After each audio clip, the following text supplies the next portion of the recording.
Party polling వస్తుందా? Yeah continue చేయండి రాకేష్ గారు. నేను ఏమంటానంటే వాళ్ళ దగ్గర సమాధానం లేదు. వాళ్ళు చెప్పిన చెప్పింది అర్థం కాదు. రాజీవ్ గారు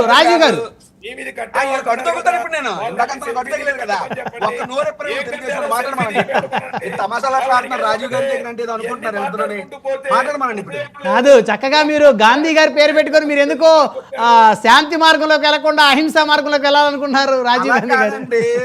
ఒక చెంప కొడితే రెండో చెంప చూపించే రోజులు పోయి, ఒక చెంప కొడితే రెండో చెంప చెల్లు అనిపించే రోజులు. వద్దులేండి, నేను మాట్లాడని చెప్పు తెలిసినట్టు కాకుండా ఆయన మాట్లాడినప్పుడు నేను ఆగుతాను. నేను మాట్లాడినప్పుడు ఎవడో అడ్డు తగ్గలేదో అందరికీ అడ్డు తగ్గుతాను. మాట్లాడమనండి. అమరావతి కట్టుబడి ఉన్నాం, అమరావతి అభివృద్ధి వైసీపీ పార్టీ లక్ష్యం అని చెప్పారని చూద్దాం. వాళ్ళు చెప్పారండి ఒక మాట, మనకి మళ్ళా సోది మాటలు చెప్తారు. వాళ్ళు ఏదైనా సరే ఇందాక 6-7 చోట్ల చెప్పారు, ఎక్కడికైనా వెళ్ళో సెల్ఫీ ఫోటో దిగి పెట్టమనండి. మేము అది కట్టాం, మేము ఇది కట్టాం. ఒక ప్యాలెస్ ఏం చేస్తారు? జగన్మోహన్ రెడ్డి చూపిస్తే ఏం చేస్తారు? ఓపెన్ ఛాలెంజ్ బ్రహ్మనాయుడు గారు మీరే సాక్షి. ఫోటోలు పెడితే అతను రాజకీయం దమ్మన మగడు ఛాలెంజ్ రాజీవ్ గాంధీ గారు అంటే మీ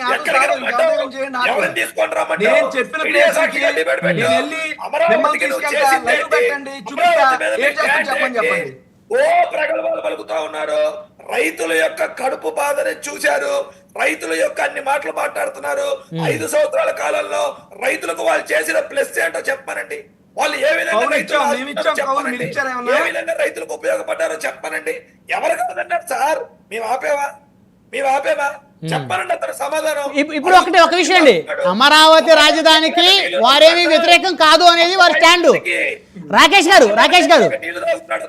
అమరావతి రాజధానికి మేము వ్యతిరేకం అని ఎక్కడన్నా చెప్పామని అంటున్నారు. మేము అన్ని ప్రాంతాలు 3 ప్రాంతాలు అభివృద్ధి చెందాలనేది మా అజెండా. ఒక ప్రాంతమో, ఒక కులమో, ఒక పార్టీయో అభివృద్ధి చెందాలనేది కాదు మా ఎజెండా. 3 ప్రాంతాల ప్రజలు అభివృద్ధి చెందాలి. హైదరాబాద్కు జరిగినటువంటి ఆ నష్టం, హైదరాబాద్ వల్ల మనకు జరిగిన నష్టం మళ్ళీ జరగకూడదు అనేది వారు ఫస్ట్ నుంచి వారు ఎత్తుకున్న అజెండా అది. సార్, ఇద్దరు కొడుకులు ఉన్న ఇంట్లో పెద్ద కొడుకు అంటే నాకు ఇష్టం అని చెప్పాడు అంటే రెండో కొడుకు అంటే ఇష్టం లేదనే దాని అర్థం. గుర్తుపెట్టుకోవాలి. ఉన్న ఆస్తిలో ఏదైతే పెద్ద కొడుకు అంటే రెండో కొడుకు చెప్పండి అని దాని అర్థం. అది జనమందరికీ తెలుసు.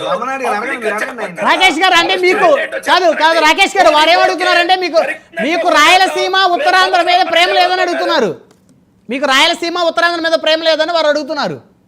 అందుకే రాయలసీమని కియా తీసుకొచ్చి రాయలసీమలో పెట్టింది మేము. టీసీఎల్ కంపెనీ తిరుపతిలో పెట్టింది మేము. నెల్లూరులో హబ్ పెట్టింది మేము. వివిధ రకాల డెవలప్ చేస్తుంది మేము. కాదు వాళ్ళు ఏం చేశారో చెప్పారండి, మేము మాట్లాడతాం కావాలంటే. రైట్ విల్సన్ గారు. బ్రహ్మనాయుడు గారు అంటే ఇక్కడ ఇన్ఫర్మేషన్ ఏంటంటే